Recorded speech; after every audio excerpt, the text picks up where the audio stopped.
Asia. You want me to stand up so everybody can see? So I'm Dale Hawkins, obviously Legislative District 2B, and like Asia said, this is my freshman year. So if I'm going to look back and think of some things that I accomplished, I did for the state party and the national party.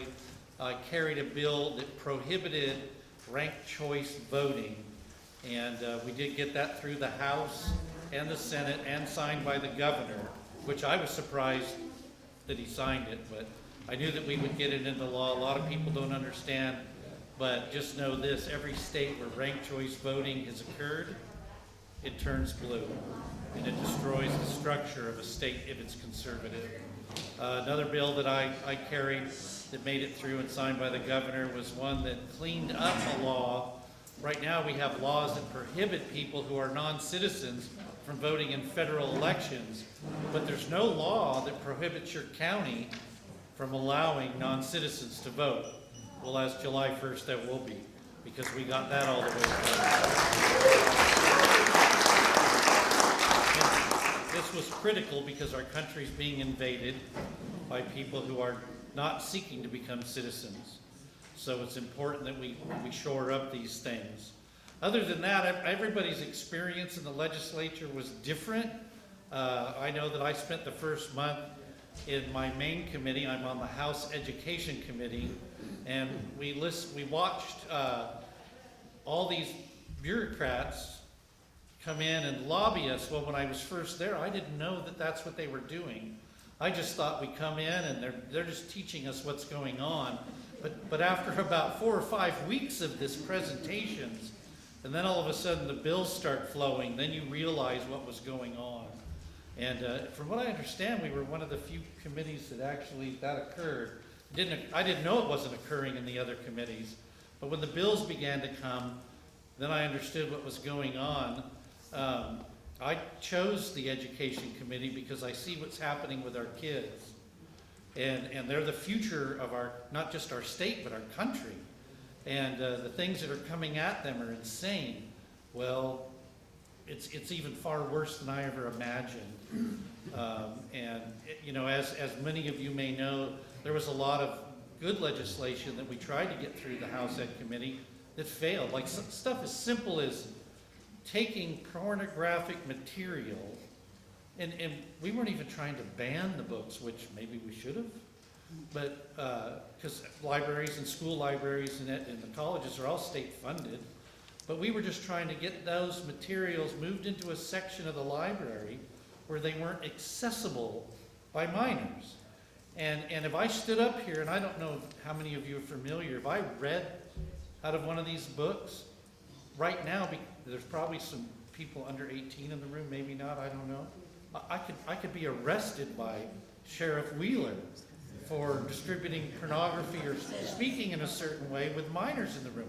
And yet these are allowed in our libraries, and a 12-year-old can check them out.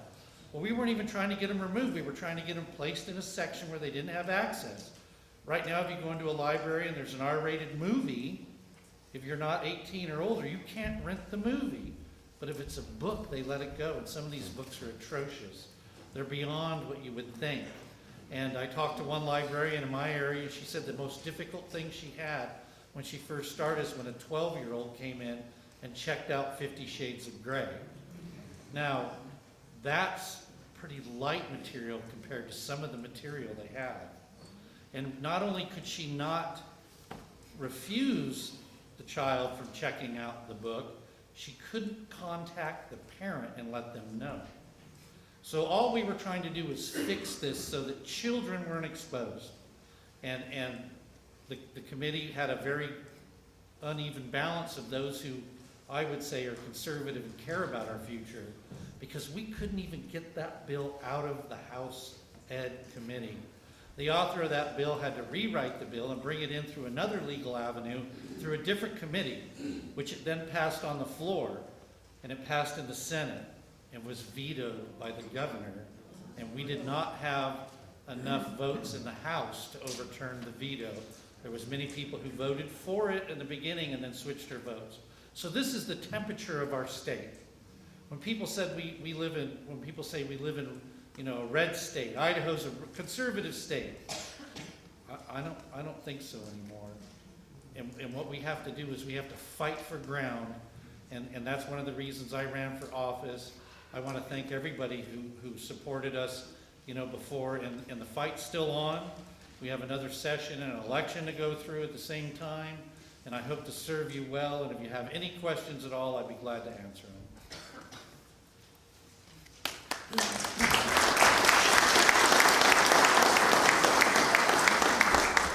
All right, he's received 2 questions on a card. Does anybody in the audience have a question that did write down after hearing him speak? I did. I do have a question. Yeah. Okay. So Take your I, name and address for, no, I'm just. I talked to our librarian in Priest River, and she was of the firm belief that had this bill passed, that she would have to ban children from the library because they walk past the adult section to get to the children's section. And she said that, you know, our disabled kids would not be able to come in, or because the books would still be available to the kids. So is there a way to rewrite this to make sure that it's clear, or what's your answer to that? I could probably do it without that. I'm pretty loud. Can everybody hear me? So there was a communication chain within some of the library associations, the organizations that librarians belong to. And there was a campaign to spread misinformation to the libraries. I got an email from a library assistant in my library in Fernwood, Idaho.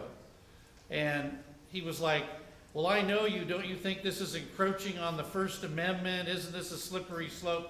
Well, he was still under the impression that we were trying to ban books.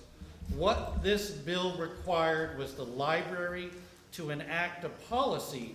That would have meant if they had books that were accessible, that they rearranged the structure of the library so that the books weren't accessible. And the mere fact that a minor would walk by a book wouldn't cause a violation. It would be if that library let that minor have access or check it out, which they should have control of. I mean, I don't know the size of every library, some are pretty big. But if you put the adult material in one section, you should be able to control it. And that's all it asked. And in case there's a question out there, then there was well, we're going to sue librarians. That wasn't true either. In the final version of the bill, it was a $2,500 civil suit ability toward the library network, not librarians individually. I don't know if that completely answered your question or not. Just how can we get the truth to the librarians? Well, now you know it. I mean, I don't know another way other than we could print material, I guess, and distribute it. But there's a couple of these librarian organization clubs.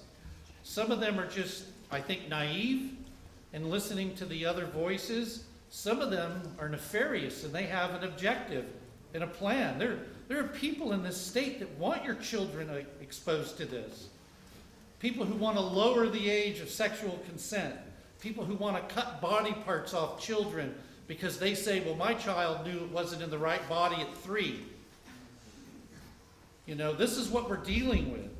This is, I would call it demonic in nature.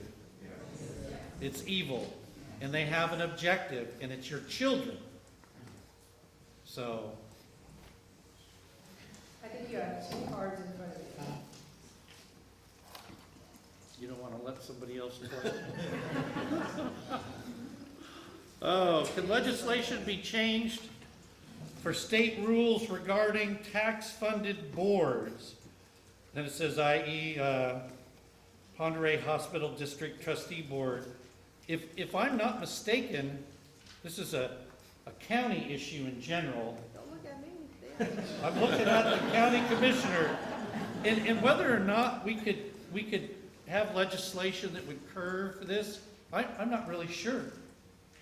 I mean, we can try to pass anything, but we have to first find out if it's constitutionally within our lane. You know, and my honest answer is, I don't know. I want to respect that that was your answer, because it just tells us that's have taxing districts, and I think he's right that it would fall more on your county than it would on your state. And that's where you want it to sit. Local government is closer to the people. The farther you go up the chain, the farther away from the people you are. And that is a local issue.